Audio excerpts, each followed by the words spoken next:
Bonjour, je suis Marie Galaiseau, une prof qui parle aux profs. J'ai créé il y a peu la chaîne et le blog zenprof.fr pour apporter aux enseignants des outils de développement personnel. Si toi aussi tu veux être un prof plus motivé, plus serein et qui impacte positivement ses élèves, je peux t'apporter mon aide. Lorsque j'ai commencé ce projet, j'ai fait des recherches, j'étais en quête de solutions, mais j'ai surtout trouvé des problèmes. J'ai été confrontée à certaines problématiques, notamment le burn-out. C'est quelque chose que je connais bien moi aussi pour l'avoir vécu et je voudrais vraiment t'en parler dans cette vidéo. C'est un sujet important qu'il ne faut pas éviter.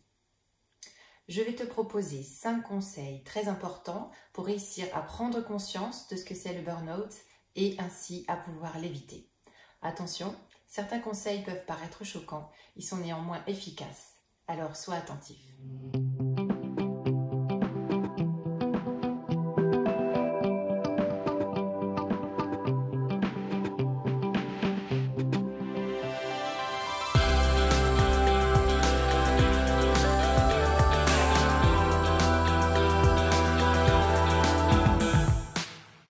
Tout d'abord, nous allons parler de la définition du burn-out. Selon l'OMS, le burn-out se caractérise par un sentiment de fatigue intense, de perte de contrôle et d'incapacité à travailler et à se concentrer. On l'appelle aussi le syndrome de l'épuisement professionnel. Ce qui est particulier, c'est qu'il n'y a pas un seul symptôme, mais un faisceau de symptômes qui vont servir à poser un diagnostic. Tu vas trouver des symptômes sur le plan corporel, sur le plan émotionnel et au niveau intellectuel. C'est cet ensemble de plusieurs symptômes qui permettra à un médecin de définir que effectivement tu es atteint d'un syndrome de type burn-out. Au niveau des symptômes physiques, il peut s'agir surtout et avant tout d'une très grande fatigue physique. Il peut aussi y avoir des maux de dos, des tensions musculaires, des migraines, des grosses difficultés à digérer, ainsi qu'une facilité malheureusement à attraper des infections.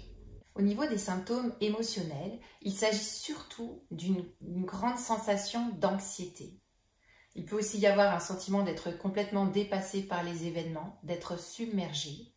Tu peux aussi ressentir un détachement vis-à-vis de l'entourage, vis-à-vis aussi de ce qui te plaisait auparavant. Il peut y avoir une irritabilité accrue ou un cynisme. Et enfin, on peut déclencher des troubles du comportement, notamment du comportement alimentaire, voire des addictions aux médicaments, à l'alcool et autres. Enfin, sur le plan intellectuel, et ce n'est pas des moindres pour quelqu'un qui enseigne, tu peux te retrouver avec ce symptôme, avec de grosses difficultés de mémorisation, de concentration, ainsi que des difficultés à prendre des décisions, et être ainsi totalement perdu dans les actions de la vie quotidienne.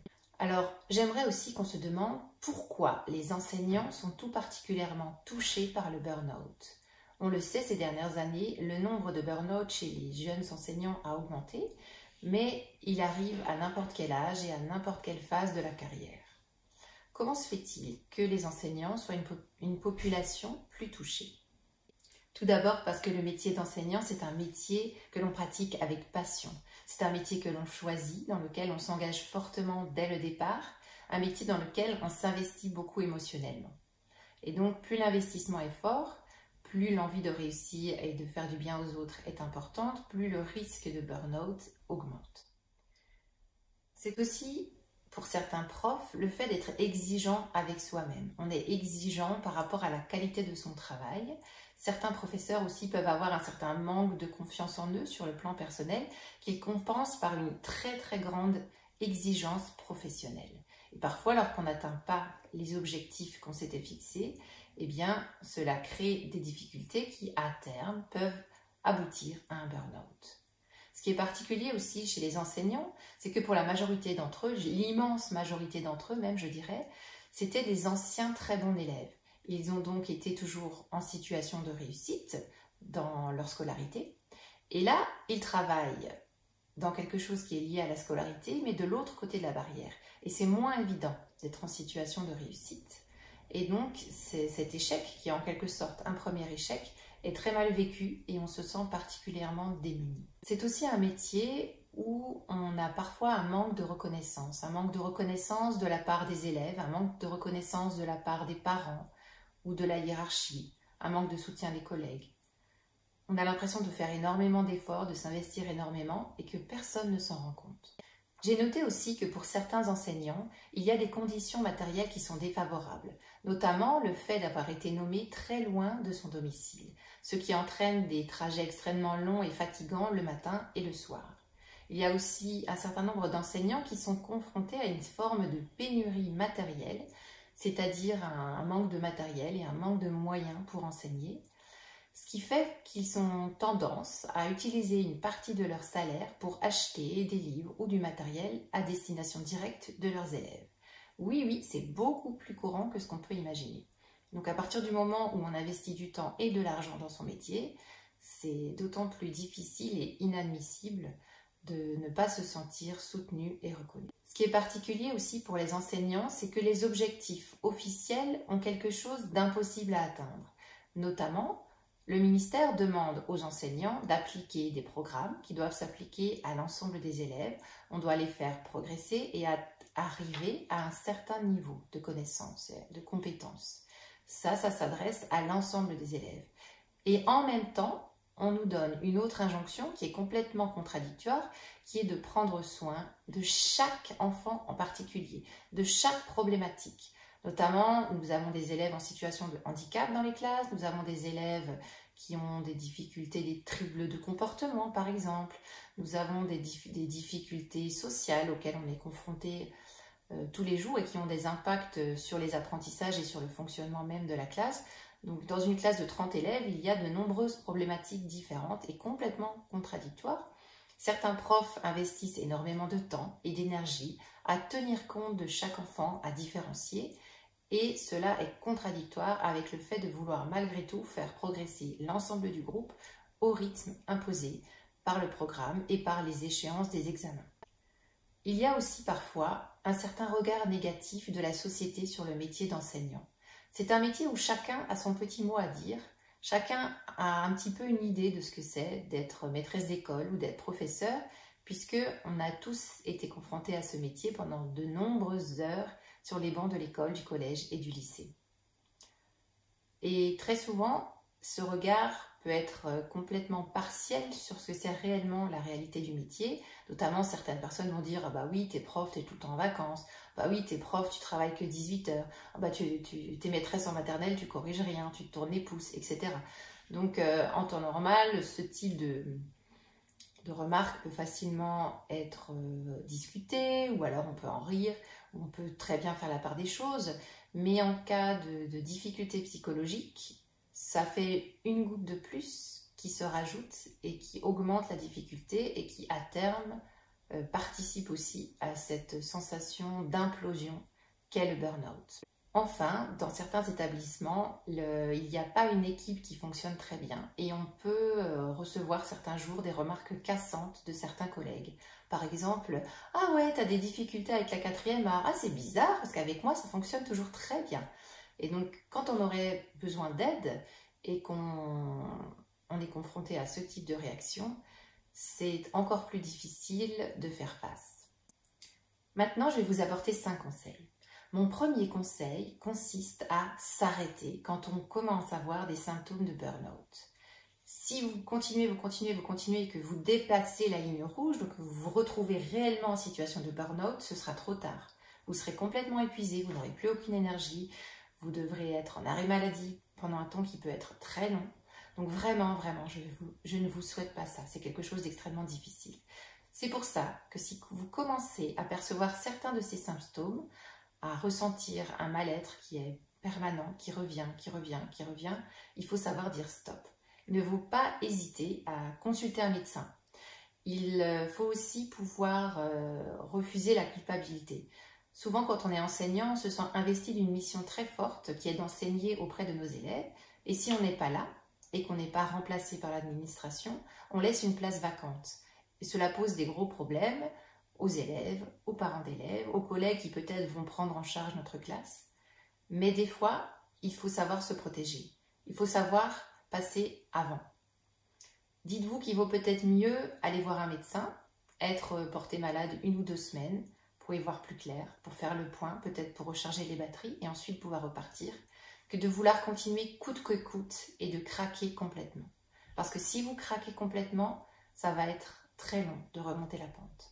Il y a notamment un symptôme qui est très particulier lorsqu'on est en situation de burn-out et qui m'avait beaucoup perturbée à l'époque où j'y étais.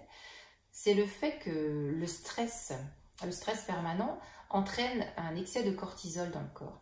Et ça va avoir un fonctionnement extrêmement délétère sur le fonctionnement neuronal. Concrètement, votre cerveau ne fonctionnera plus normalement. Et c'est quelque chose de terrible pour quelqu'un qui a un métier intellectuel. D'un coup, vous n'arrivez plus à mémoriser.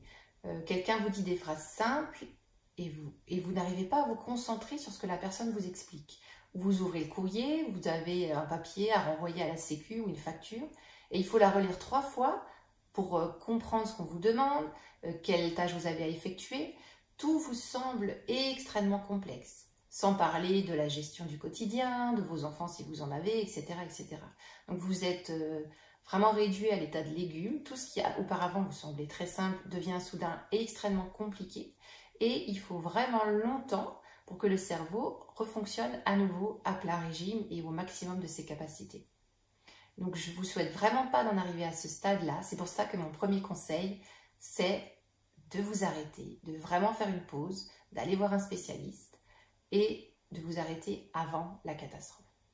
Mon conseil numéro 2 consiste à utiliser la pyramide de Maslow pour faire un point et surtout pour savoir sur quoi concentrer vos efforts au départ.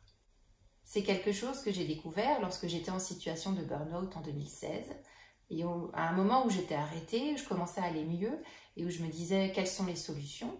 Je me suis souvenue de ce diagramme, de cette pyramide et je me suis rendu compte qu'en situation de burn-out, on a vraiment tendance à avoir la tête dans le guidon et donc à fonctionner en permanence, à mettre tout notre temps, toute notre énergie sur la partie haute de la pyramide, en oubliant complètement la base, c'est-à-dire les besoins vitaux.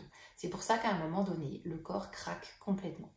Alors la solution pour éviter d'arriver à cette situation, elle n'est pas très compliquée. Je vais vous la montrer avec le schéma. Sur ce schéma, on voit la pyramide des besoins de Maslow. Lorsque l'on est en situation de burn-out, très souvent, la base de la pyramide, c'est-à-dire les besoins physiologiques, est en grande difficulté. On fait comme si ça n'existait pas. On oublie de respirer correctement, de boire suffisamment d'eau, de bien se reposer. On ne prend pas soin de son corps. Toute notre énergie, toutes nos pensées sont focalisées sur des besoins qui sont beaucoup plus hauts dans la pyramide, notamment les besoins d'estime. C'est comme si la pyramide était en quelque sorte recouverte de pierres très lourdes au-dessus. Forcément, ça la déséquilibre, au bout d'un moment, elle s'écroule.